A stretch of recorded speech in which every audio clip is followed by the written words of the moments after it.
So we're supposed to be talking about like the best and the worst of the era and stuff like that. Now we've been chronicling the conversation for like in real time for the majority of 2024, and my takes have definitely been controversial.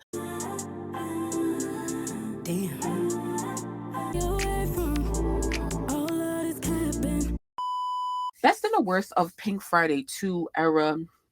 I feel like we the tour, hello, like that was the best thing of the era for a lot of people. And I guess I have to mention the album. I'm going to start off by saying something positive, but we want the people that we look up to be better, although a lot of faith has been lost this year. I feel like this was both the best and worst year of Nicki's career. I think it was the best. She made a lot of money this year in terms of, music, in terms of touring, in terms of merch. I mean, come on, in terms of the businesses that she launched, like Nicki was really on it this year. And one thing that I've been giving her credit for has been her sales strategy. It's been super on point. Her marketing for Pink Friday Nails, super on point as well. Both businesses, a lot of people are giving Nicki credit for her business mind this era, but this is something that we expected, because one thing that I've always say when I talk about artists, any artist, but specifically Nicki Minaj, because I spend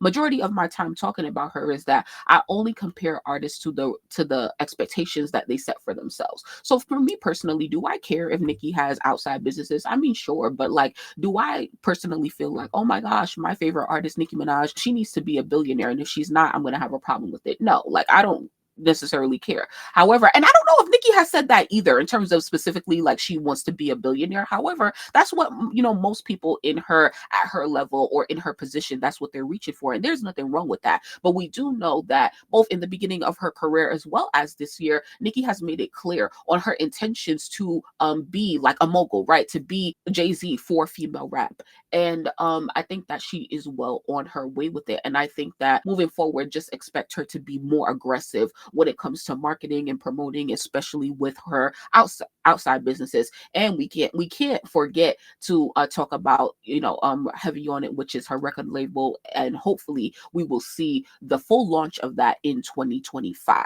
Okay. I was really not carried this year by Nicki and her music and just all of her shenanigans, like, but especially the music. I really want to keep it on that. Like the music, it just was not given, like for real, for real. And we all know that. We all know my opinion on that. However, I want to say that I think that like I would identify with Pink Friday 2 more if I was a mother. And so I understand, for all of the people who are mothers or parents, because Nicki, she was really on her mature shit on that album, and that's 228K. She sold that she really probably sold 328, but they took off 100,000 allegedly, child, for whatever the hell happened during the tracking week. I definitely think another thing, a positive that we can't forget to underscore, is her contributions to the fan base and to, like honestly, just to society. Like Nicki has impacted so many lives, even when it comes to business, when it comes to her work, but most importantly, when it comes to the fans, she's given away so much. Like I really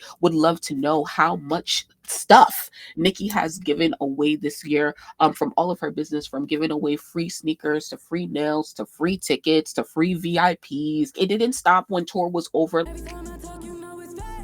So shout out to everybody who won Nicki Trivia this year, especially if you guys won upgrades to the lounge at the show.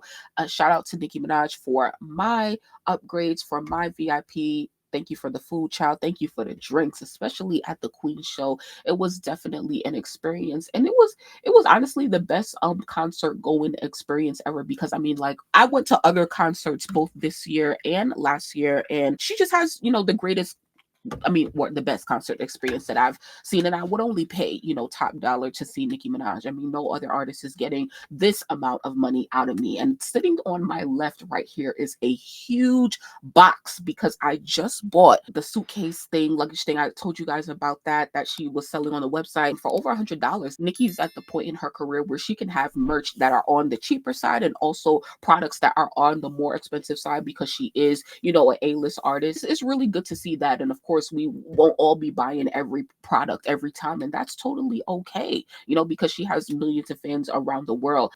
So I think I did enough positive talk, child. And let me say this. I've always said this. Nicki Minaj has a plan. She took 5 years to put out this album, and it's like, yo, I honestly think, like, looking back at it, I feel like Nicki spent majority of that time, like, honestly, probably setting up her businesses because I'm gonna pull up the album Pink Friday 2, and I'm gonna go through the track list very quickly and just talk about songs that I think that were specifically made for this album. Before this album was released, it was a lot of controversy as to what this album would mean, like if this is one of Nicki's real albums or if she's waiting for X, Y, and Z to do what. When Nicki started to roll out the album and preview a lot of songs, some fans, like myself, felt like some of the intentionality behind the album would get lost because we were just hearing random songs that were created whatever, and they just kind of got slapped on the album, and it takes away the meaning, like of, because the meaning of Pink Friday 2 was already ambiguous. Like, I don't know what that means. Like, what does Pink Friday 2 mean? How does it connect with the imagery? And we kind of get the basic of that, but we had 4 album covers, honestly, that like were not ever explained, which is fine because, like, obviously not all artists do that, but that's just something that I would have loved Nicki to have done, to talk about the creative direction behind the visual concepts for the album, even though visuals wasn't really a thing for her this era and this year. But I'm not even going to do too much on that. Or maybe should I? Yeah, I think I should. So, yeah, let's go through the track list real quick. And I want to say what songs that I really think that were specifically and intentionally created for this album. So, number 1, Are You Gonna Ready? I think yes. Barbie Dangerous, yes. FTCU, yes. Beep Beep, I don't know. Well, did she preview that one on live, guys? Falling for You, yes. Let Me Calm Down, yes. So right now we have about 5 tracks that were specifically created for this album, and we're looking at the standard edition, which includes 22 tracks. Okay, R&B, I'll say, yeah, 6, 7. Pink Birthday, Needle featuring Drake. No, I'm not counting Needle because Needle was Drake's songs first, and then she just kind of took it. So Cowgirl, 8, Everybody, 9, Big Difference, created during when Nicki created Yikes, but she previewed it at the VMAs. So okay, Red Ruby the Sleaze, 11, yes. Forward from Trinity, okay, 12. Pink Friday Girls, 13. Super Freaky Girl, 14, okay. Bomb Bomb, I'm not gonna count Bomb Bomb because she previewed Bomb Bomb on live. My Life, I'll count that. So that's like 15. Nikki Hendrix, not counting that. She previewed that on live. Blessings, yeah, I'll count that.